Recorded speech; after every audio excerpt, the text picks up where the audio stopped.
Henrique, tem tantas janelinhas. Como o carteiro acerta a porta? Eu sei lá, Marco. Só um segundo, o correio chegou aqui em casa.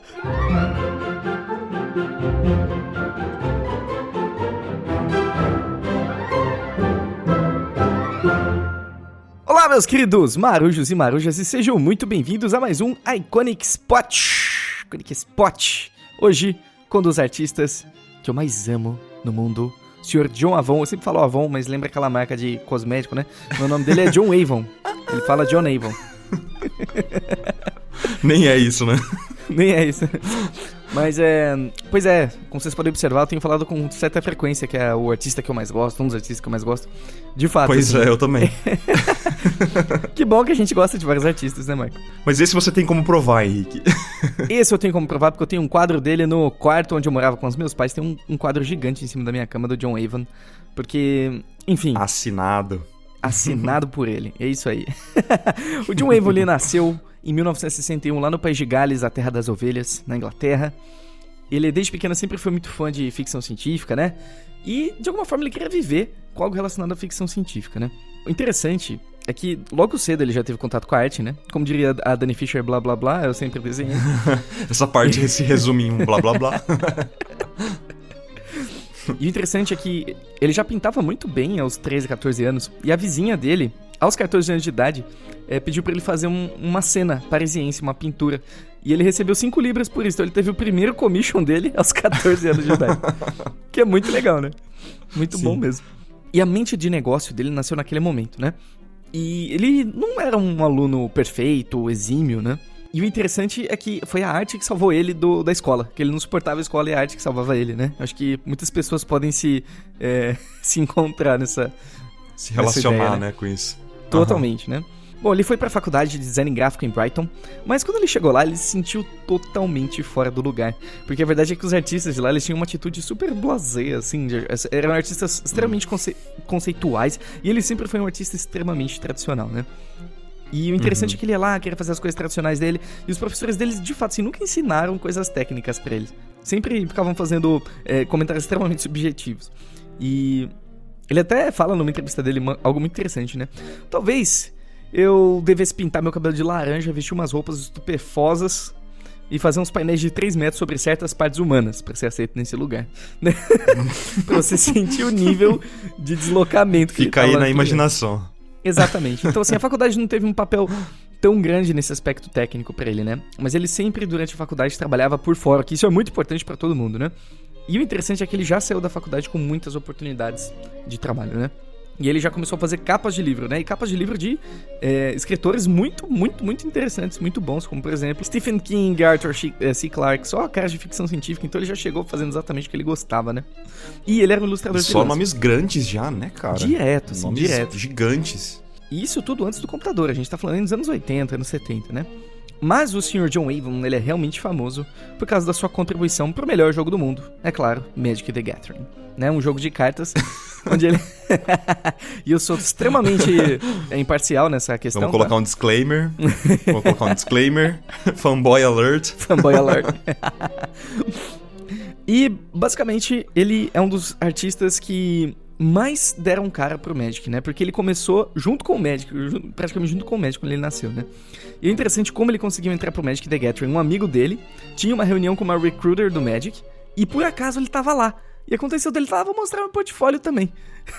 Olha aí. E aí, olha que interessante como as coisas acontecem, né? E inclusive na época ele chegou a cogitar não trabalhar com eles, porque ele não sabia o que Magic the Gathering era, né? E há mais de 20 anos tá aí trabalhando com ele. E o interessante é que o John, ele é muito importante pra história do Magic, porque ele influenciou totalmente o nível da arte. Antes as artes, elas tinham um nível X. Chegou o John, foi pra X vezes 3. Aí a galera falou, opa, peraí, dá pra fazer um negócio melhor, né? Antes e depois de John Avon, né? Da história do Magic. Exatamente. Então, assim, o pessoal começou a puxar muito mais a qualidade de trabalho, justamente. E o John Avon foi um dos grandes influenciadores. Tanto que ele faz muitos cenários, né? Ele gosta de fazer muitos cenários, a gente vai falar mais sobre isso. E no Magic, as pessoas não davam muito valor pros terrenos. Depois do John começaram a dar muito valor. Ele já fez mais de 280 cartas. É o terceiro artista com mais cartas do Magic. Não é pouca coisa, né? E... Nossa, imagina o primeiro, cara. Pois é. As primeiras lentes deles hoje custam um absurdo, assim, porque é muito difícil de encontrar. Existe uma frase do Daley que Lands influenciou são muito. os terrenos, né? Exatamente, os terrenos. Perfeitamente. Existe uma frase do Daley que influenciou muito o Avon, né? Comece aprendendo a desenhar e pintar como os velhos mestres. Depois disso, você faz como quiser. Todo mundo vai te respeitar. Então, a gente pode ver que o John, ele é bem assim, fundado nos velhos mestres, né? Como a gente vai poder ver nos próximos trabalhetos aqui, né? E já de antemão, já peço desculpas, porque o John coloca a marca d'água em todos os trabalhos em alta resolução dele. Então, Aquelas marcas d'água bonitas, né? linda, Com o no meio logo da bem obra. Obrigado, em cima John. de tudo, assim. Minha única reclamação dele. Pois é. A gente tem aqui essa primeira obra que é do livro do Stephen King, né? Eu esqueci o título do livro, mas como vocês podem ver, tem o Tony Ramos ali atrás. Tony Ramos? Olha ali o Tony Ramos ali atrás. Você lembra do Tony Ramos? Como é que acho que não tem muito a ver, não, Rick. Poxa, achei super que era o Tony Ramos. Bati o olho e falei, pô, o Tony Ramos. E Se fosse o Tony Ramos, essa camisa aberta aí estaria forrada de pelinhos. Ele depila, Tony Ramos depilado. E é muito legal. Isso é uma pintura a óleo, né? A gente já via a qualidade de trabalho do John lá nos primórdios, quando ele tava fazendo capa de livro. Olha que espetacular esse trabalho, né?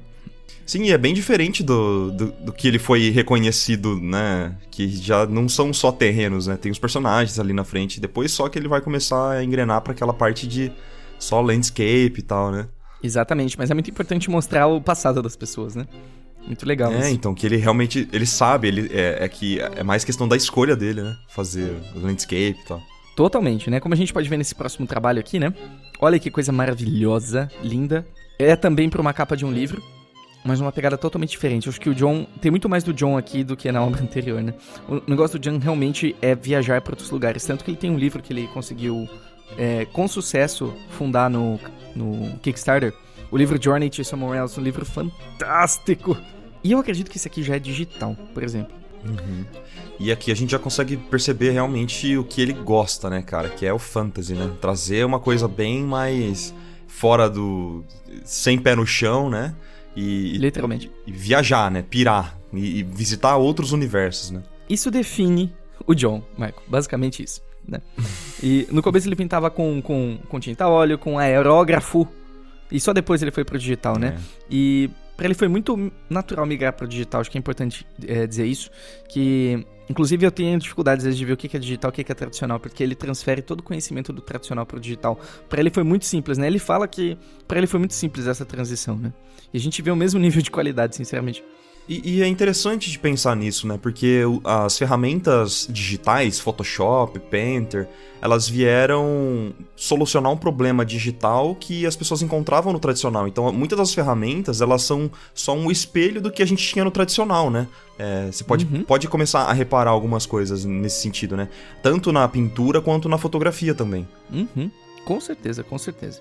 E eu acho que nessa obra a gente já consegue ver uma experimentação com cores maior. O John, ele tem uma tendência a fazer as coisas muito monocromáticas no início dele, assim. E eu acho que depois do digital ele começou a usar mais, porque ele conseguia errar mais rápido. Ele mesmo disse que ele consegue errar mais rápido no digital, porque no óleo, pra errar no óleo é muito mais chato do que errar no digital, né? Consertar então, o erro no óleo. Acho que ele pôde experimentar, E eu acho que abriu margem pra ele experimentar também com mais confiança. E isso foi muito interessante, né? Uhum. E ele gosta de colocar os mínimos detalhes, isso é muito legal do John. Porque ele vai se contando uma história enquanto ele tá fazendo esses cenários, essa é a verdade, né? Como a gente vem pra essa próxima ilustração aqui, que, olha só que coincidência, a ilustração que fica em cima da minha cama lá na casa que eu morava com os meus pais. Eu amo essa ilustração, eu gosto muito dela, porque, primeiro, acho que foi uma das primeiras artes que eu tive contato com o John, então tem um valor sentimental. Uhum. E segundo, que ia ser muito legal morar numa árvore. Árvores gigantes, né? É um condomínio ali. Exatamente. E eu simplesmente adoro a maneira que a luz, ela começa extremamente quente em cima, e quando vai se afundando, ela fica extremamente azulada, mais fria, né? E esse tipo de efeito, me agrada muito, sabe? E o fato de ter casas ali no meio de uma estrada, no meio da árvore, sabe? É algo muito espetacular, né? Eu acho isso muito legal. E uma coisa que eu acho legal citar do John é que ele sai muito na natureza, ele coleta bastante fotos, ele passeia bastante, sim, tem vários vídeos dele passeando, parece que ele é aqueles fotógrafos da National Geographic, sabe? Ele sai tirando foto, ele gosta de estar na natureza, né? Em contato. E o interessante é que ele mesmo relata que cada carta que ele ilustra é como se ele estivesse entrando em uma jornada, né? Ele não sabe pra onde ele vai, Ele não sabe o que vai acontecer. Então, no início da obra, quando ainda ele tá na fase conceitual, assim, ele tá extremamente empolgado nesses momentos iniciais, porque é sempre uma descoberta pra ele. Então, o John é um artista, aquele artista puro, que realmente aproveita o processo. Ele quer descobrir, junto com as mãos dele, o que vai acontecer, sabe? E é interessante falar dois pontos muito fortes do trabalho do John, que é, ele geralmente tem um ponto de luz muito forte, e utiliza muito a perspectiva atmosférica, como a gente pode ver nessa outra obra aqui. Essa obra linda, maravilhosa. Ai, se não tivesse essa marca d'água em cima! Ah, mas dá pra ignorar, dá pra sentir a obra. Dá um squinting, exatamente. E, basicamente, a gente tem um ponto de luz lá no fundo, muito amarelo, que seria o entardecer, talvez, né? E uma perspectiva atmosférica muito grande. Então, os elementos da frente, eles são mais visíveis, com menos influência de gases atmosféricos. E aqueles mais profundos, eles estão quase imperceptíveis, quase já mesclando com o céu, mais azulados, mais esverdeados, né? E isso é um trabalho que o John, ele gosta de acentuar muito no trabalho dele, né? Acho que é importante deixar isso claro. E é interessante que essa arte, em especial, foi baseada num sonho que ele teve depois que o pai dele morreu. Nossa. Essa obra tem um valor sentimental, acredito eu, muito grande pra ele. E muitas coisas que ele faz são baseadas no que ele sonha. Aliás, tem duas pessoinhas lá embaixo, eu ouso dizer que é ele e o pai dele. Pode ser. Eu ouso dizer. Mas eu não sei, né? Ele não fala sobre isso. Mas olha que interessante, né? Muitas das artes do John são baseadas em sonhos. E é legal falar isso. Por exemplo, essa próxima obra foi baseada num sonho que ele teve. Que ele tava caindo em diversos poços d'água. Uau. Olha que louco, né, cara? Nossa, que interessante, cara. Ele teve um sonho e ilustrou o sonho. E isso virou uma carta de mente. Nossa, eu queria né? muito ter isso, terreno, cara. É uma ilha. Realmente lembrar dos sonhos, sabe? Eu não tenho. Você lembra dos seus sonhos, Henrique? Eu lembro de alguns sonhos, existem técnicas, inclusive, pra que você consiga lembrar melhor. Nossa, eu não... Mas o ideal é que você anote quando você acorda, assim. Tenha um bloquinho do seu lado, assim, acho que é interessante. Na hora que eu acordo, eu não lembro de nada, cara, que passou. Nada. Que legal, é muito bom. Mas isso é um mecanismo do seu corpo pra te proteger, que você não confunda a realidade com o sonho. Mas tudo bem. E o interessante, como vocês podem ver, o foco do John realmente são terrenos, são lands, né, cenários. Porque ele sente, ele diz isso com essas palavras, que ele sente que ele desaparece nelas. O ego dele some, olha que espetacular, gente. Ele não gosta de fazer personagens porque ele sente claustrofobia de estar num quadro onde tem uma pessoa ou algo compreendendo tudo. Ele gosta de vastidão. Ele gosta de imaginar ele dentro daquela janelinha ali.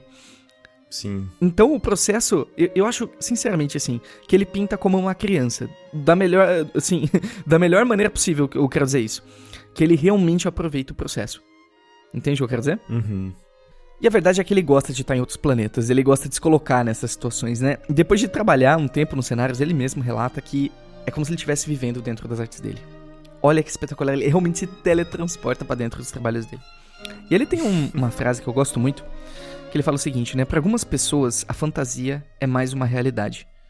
Porque mais problemas criativos podem ser explorados lá do que num ciclo infinito, que é o denominado normal. Olha que fantástico, né? Vixe, ele fala que a fantasia... Oi. Vamos lá, vamos entender.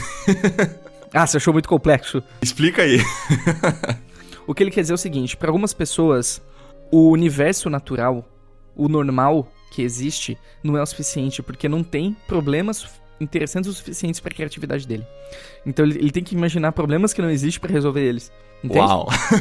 Ok, entendi. Pois é, esse é o John Avon, meu amigo. Que brisa, hein? Pois é, esse é o John Avon.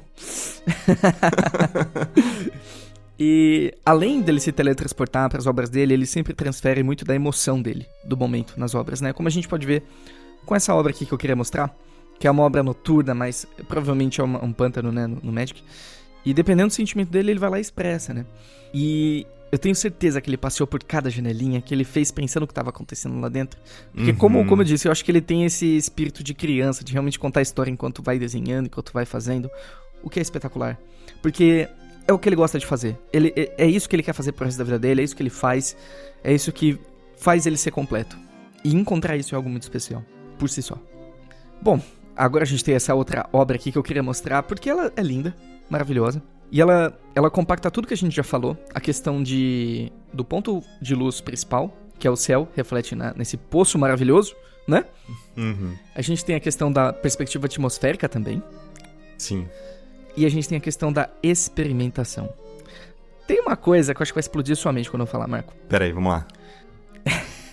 Você tá vendo a parte de baixo inteira da arte, onde tá mais roxo? Sim, sim. É o sketch ainda. Ele deixou o sketch. Ele deixou as linhas do sketch. Eu imaginei que você ia comentar final. alguma coisa sobre isso, porque aqui na parte de baixo a gente não tem tanto, digamos assim, sombreamento, mas faz todo sentido pra obra, assim, ela não chega a atrapalhar, né? Eu acho que já dá uma sensação de finalizada, né? Ele manteve a linha e o sketch ao longo de toda a arte, né? Ele brinca só com meio tom, o tom e os tons de luz, né? Porque realmente o foco ali é o lago, né, cara? Ele quer atrair o nosso olhar pra esse maior contraste da cena, que é o lago, né? Sim. E, cara, essa é a obra final. Ele realmente deixou assim. Ele experimentou nesse nível. Que absurdo de legal, né? Eu acho que valeu muito, assim, sabe? O resultado ficou incrível. E dá uma estética interessante também pro trabalho, né? Com certeza, assim, eu demorei muito pra reparar, na verdade. Eu tava passando o olho, opa! Eu vi grande, eu falei, nossa, isso aqui é um sketch, que fantástico. Sim, cara. Muito bom, né, Marquito? E, Henrique, já puxando aqui, cara, eu já vou falar o que eu aprendi com o Joe Avon, que é transformar, mesmo que a sua ilustração não tenha personagens, cara, os seus cenários devem ser os seus personagens, olha aí. Eu acho que as obras do John Avon, na minha opinião, elas são muito vivas, mesmo que elas não tenham nenhum personagem. E isso é muito difícil de fazer, cara. A gente sente, por exemplo, ali nas cidades, né, que a gente passou, que são cidades vivas, né? Que elas estão recheadas de pessoas, de histórias, sabe? Ela realmente é um personagem, né, cara? O cenário é um personagem. Pra mim, isso é, assim, o nível mais alto de se conseguir numa ilustração, né, cara? De se alcançar em uma ilustração. É você transformar cenários, coisas sólidas, né? E contar histórias com isso. E olha que incrível. E outra coisa também que eu gosto muito das artes dele, falando assim agora num geral, né, num aspecto geral, é que a gente tem uma sensação muito clara de proporção e de tamanho, né, das coisas, de dimensão. Então a gente consegue imaginar realmente o tamanho, né, a dimensão desses prédios, a dimensão dessas rochas, né, das montanhas e tal. E isso é muito claro pra mim que ele tem os fundamentos muito bem desenvolvidos, né? Ele entende muito bem de perspectiva e ele entende que posicionar certos elementos em certos pontos, contrapondo outros elementos, a gente vai ter aquela sensação de proporção, né? E principalmente assim, por exemplo, o tamanho da janelinha variando, sabe? O prédio que tá mais próximo tem o tamanho de uma janela X e o que tá lá no fundo tem Y, né? Então, e isso dá aquela sensação de... aquela dimensão nas obras dele que pra mim é uma coisa fantástica, cara. Principalmente aquela que ele sonhou, né? Depois do sonho que ele teve logo após o falecimento do pai dele, pra mim é um dos maiores exemplos disso, assim, sabe? A gente sabe exatamente o tamanho do prédio, a gente sente que olharia pra cima, assim, sabe? Veria aquele prédio entrando nas nuvens e tal. E você, Riquinho, o que você aprendeu com John Avon? Ai, eu aprendi a ser um ser humano fantástico, é isso que eu aprendi. O John, ele tem uma outra frase, eu já parafraseei ele várias vezes, mas ele fala coisas muito legais, então vou parafrasear de novo. Ele fala o seguinte: sempre que eu pinto, eu sinto que eu estou voltando pra casa de novo. Isso é muito forte, né? Isso mostra como ele é conectado com a arte dele, como isso tem um papel fundamental na história dele. E como ele é realmente dedicado em viver a isso e fazer o melhor que ele pode, né? Então, além de toda a parte técnica que você já falou, que eu não vou nem comentar, que a gente já comentou durante todo o episódio, essa paixão, essa necessidade de voltar pra casa, como ele fala, que é fazer uma obra nova, né? Toda obra é como se ele estivesse voltando pra casa de novo, indo pra aquele lugar familiar, né? E isso é muito espetacular. Sabe que eu sinto que ele... Agora com você falando dessa frase principalmente, cara, eu sinto que, sabe as pessoas que planejam ao longo de um ano, assim, uma viagem, sei lá, pra Nova York?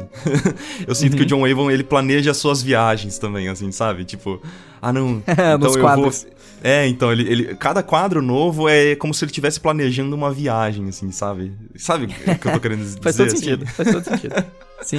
Então, ele fica empolgado, quando ele termina... Exato, ele fica empolgado, ele quer chegar ali, e aí quando ele termina um quadro e parte pro próximo, é como se ele tivesse... É como se fosse você, Henrique, aí pulando de país em país.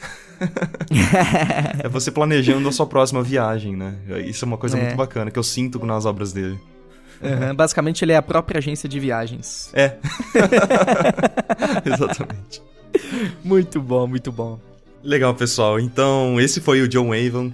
Se vocês gostaram desse vídeo, a gente pede sempre para que vocês deem aquele joinha, né? E se inscrevam no canal se vocês ainda não são inscritos. Recomende para os seus amigos que gostam de Magic the Gathering e que gostam de landscaping também, né? Por que não? Então, é isso. Espero que vocês tenham gostado e até a próxima semana. Até a próxima semana. Até mais! Não, hoje eu te zoo agora. Eu te zoo.